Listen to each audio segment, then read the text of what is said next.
On Fridays, we like to check in with the Culture Blaster. That's what he is on Twitter, on YouTube. He's the Culture Blaster. He's a guy who knows so much about so many aspects of entertainment and media. He comes in on a wave of magic, on a rainbow. He's Michael Snyder. Michael Snyder, everyone. Come on.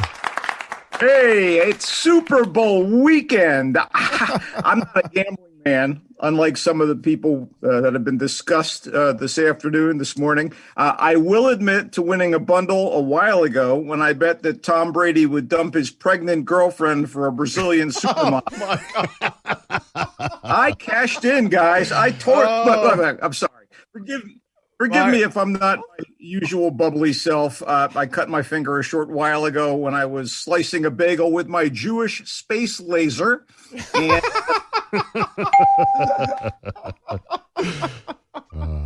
Oh, Michael Snyder, you are a treasure. We love you. Hey, I'll tell you that your recommendations from last week, I checked them out. We watched them, and they were spectacular. I'll tell you, Promising Young Woman just took my breath away.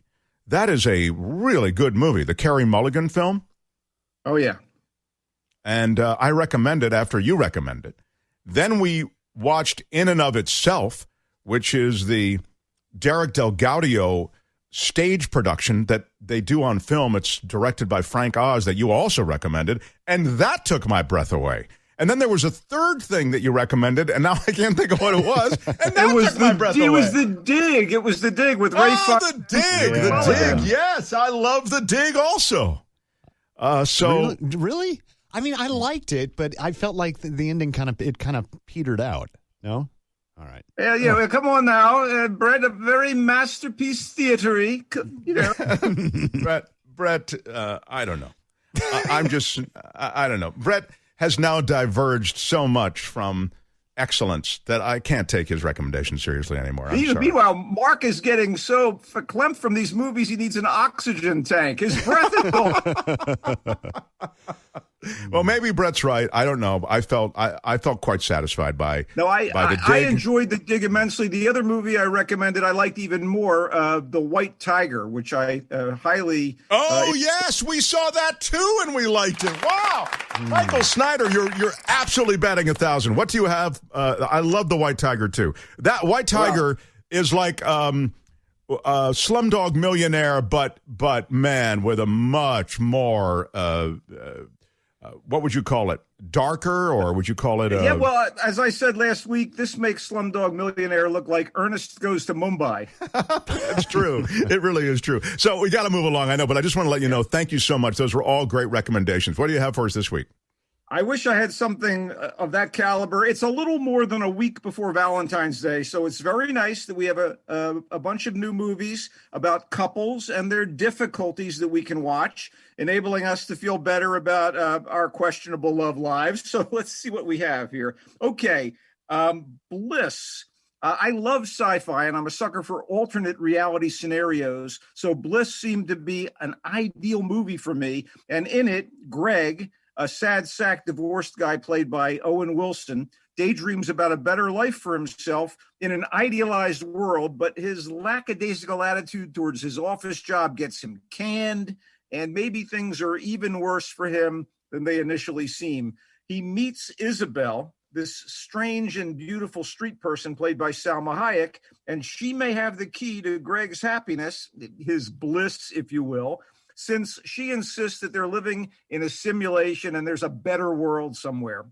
Greg's estranged daughter thinks differently, but is she even real? Anyway, I wanted to love Bliss so much more than I did. It's ambitious with committed performances, but it suffers from kind of convoluted storytelling that doesn't quite hang together. A movie like this really needs to have kind of an internal in-universe logic, even if it goes way off the rails. And this had problems in that realm. I appreciated Wilson, who does some heartbreaking work, and Hayek, whose character demands this sort of daring that she rips into, but I was left struggling at the end. And the director, Mike Cahill, did this moody but mind-blowing sci-fi movie, Another Earth. And he tries to achieve this sort of bizarre beauty here, but the tonal shifts don't always resonate. It's a view of LA's underbelly at sometimes at its grimmest. And when things lighten up with the visual palette, it's still kind of a drag. I wish the result hadn't been so scrambled and shaky, but I'll give Bliss credit for trying to do something creative and meaningful about broken people and the search for salvation, even if the sci-fi is wonky. You can catch Bliss on Amazon. Okay. Malcolm and Marie is a spare but very bold on-screen duet for John David Washington, who was most recently in the sci-fi film Tenet, and Zendaya, who's MJ in the current run of Spider-Man movies. And it's not like either of those projects. It's the story of one after-hours night in the lives of a Hollywood couple on the rise. Washington's Malcolm is a screenwriter and director. Zendaya's Marie is a model and actress, and they're back at their stylish temporary lodging after the premiere of Malcolm's latest and seemingly well-received movie, which may or may not have been inspired by the lovers' tumultuous relationship. And as such, feelings boil over, recriminations are hurled, passions are unleashed. I mean, it was clearly a collaborative project for the actors and writer-director Sam Levinson, who created the very buzzy HBO youth drama Euphoria, which stars Zendaya. So he clearly had access to her. And she and Washington give highly emotional performances that get profane at times, but still are compelling, even when we get frustrated with their characters who seem kind of unrelentingly self-destructive despite their good fortune. It helps that they're both so charismatic. And as for Levinson, he's the son of a filmmaker, Barry Levinson, who made these crowd pleasers, Diner, Rain Man, Good Morning Vietnam. But the influence here is more like John Cassavetes' dark, intimate relationship dramas from the 60s and 70s. And in fact, this is shot in black and white, so it has that kind of gritty quality, even though the cinematography is kind of glowing digital. Very talky, circuitous in some of the conflict, and there's so much of it, it starts to become wearying. But Zendaya and Washington, who, by the way, is the son of Denzel, another legacy kid, they undeniably give their all, and that's enough to recommend it. It's on Netflix. And wow. I do want to wrap the Valentine's Day portion of our program with Two of Us, which is a movie about the coupling of a twosome that becomes a problem in and of itself. The drama is France's submission for the upcoming Academy Awards, and it finds the clandestine love between Nina, played by the renowned German actress Barbara Sukowa, and Madeline, played by Martine Chevalier, a highly decorated actress from the Comédie Française, threatened by multiple crises. I mean, for years, these two women have lived in separate apartments across a hall from one another, but they've been lovers on the down low the entire time and careful not to tell the family of the once married Madeline. So now they're retired and they long to live openly. They're going to go to Rome. They're going to leave Paris behind and move in together. And then unforeseen developments force them to dig deep in very different ways and somehow salvage this shared future. Neither character is above reproach in the way they react to all these challenges, and Nina is particularly desperate. Nonetheless, Sukowa and Chevalier keep these characters genuine and sympathetic. Two of Us is an impressive first feature, by the way, from director Filippo Manghetti, who benefited from these great actresses at its heart. It's in theaters where they're open and on demand via Vudu and Google Play. Yeah, wow. One of your listeners, Mark, is asking Michael from the 940 area code about Little Things. The Little Things, did you watch that one? Yeah, The Little Things, which was released last week on HBO Max, stars John David Washington's father. Oh, I'm sorry, stars Denzel Washington. And he's still getting it done as Duke Deacon, who's an LA cop who left the force a few years ago after this career-destroying incident and relocated to the boonies where he's a deputy. But there's a serial killer on the loose in L.A., and this killer's M.O. kind of triggers Deke's memories of a case in his past. So he comes back to L.A. and teams up with a young hotshot detective played by Rami Malek. And despite their different approaches to the job, they go on the case. They go after this guy who may or may not be the killer. All I'll say on that front is that he's played by Jared Leto at his creepiest. Wow. Hey, make up your own mind. Is he the killer? So such a stellar cast. I expected great things and got these solid performances from these guys. They pump up a story that didn't seem particularly original, but it held my attention for the most part. It was like going on a ride along with a couple of decorated cops, and their pursuit of the bad guys includes a long, like fruitless stakeout, and then it kind of fizzles out.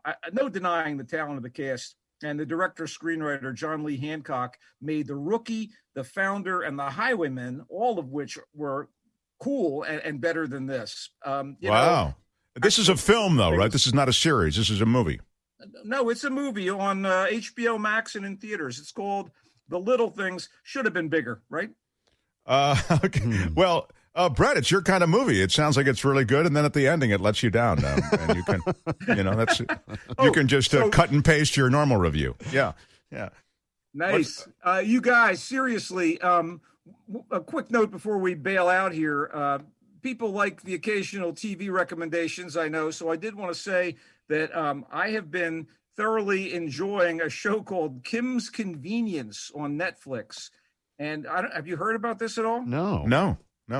Okay, so Kim's Convenience is basically 4 seasons of a very well-written Canadian sitcom about an immigrant Korean grocer and his wife and their thoroughly westernized kids. The daughter is this arty photography student, and the son is a reformed bad boy working at a car rental place. But it is funny and warm and charming and silly, and I'm really getting into it. And if you don't have Netflix, who are you? You can watch Mr. Mayor on NBC, which was created by Tina Fey and Robert Carlock, who did 30 Rock. And this stars Ted Danson, still getting it done after the career peak of his performance as the demon in The Good Place. And here he's a well-to-do businessman turned LA mayor, and Holly Hunter co-stars as his lefty political nemesis, who he makes deputy mayor in a keep your friends close and your enemies closer move. And it's just starting up. It's trying to rev up, and I'm enjoying it so far. Mr. Mayor on NBC. Oh, cool. Mr. Mayor on NBC. Kim's Convenience, which I definitely will check out. I love that premise. On Netflix. You, on Bliss, you were, not awful, but that's on Amazon. Malcolm and Marie, great performances, but again, sort of like, okay, it's on Netflix. Two of Us, on Vudu and Google Play. He didn't like Two of Us. Did he like it or not, Brett? I don't really remember. Yeah, I did like Two of Us. Oh, you did like okay. So the French Academy Award nominee. Come on, buddy. Okay, all right. And The Little Things, you really liked the performances, Rami Malek and Jared Leto, but you felt the ending really needed some reworking. It's on HBO Max. Michael, you've had great picks for us. I love your presence, and you've everything I followed up on, I've agreed with your track on every single thing. It's so flattering, Mark. So I guess that means you're going to be reading my column on hugs, a year without hugs, at the marinatimes.com website right now. Oh, I love it. marinatimes.com website has Michael Snyder's stuff. And we will talk to you next week. You can also see Michael Snyder and hear him anywhere you see Culture Blaster, at Culture Blaster on Twitter, at Culture Blaster on YouTube. He is our Michael Snyder, and he leaves as he came on a rainbow. Bye-bye, Michael. Have a good one, Michael.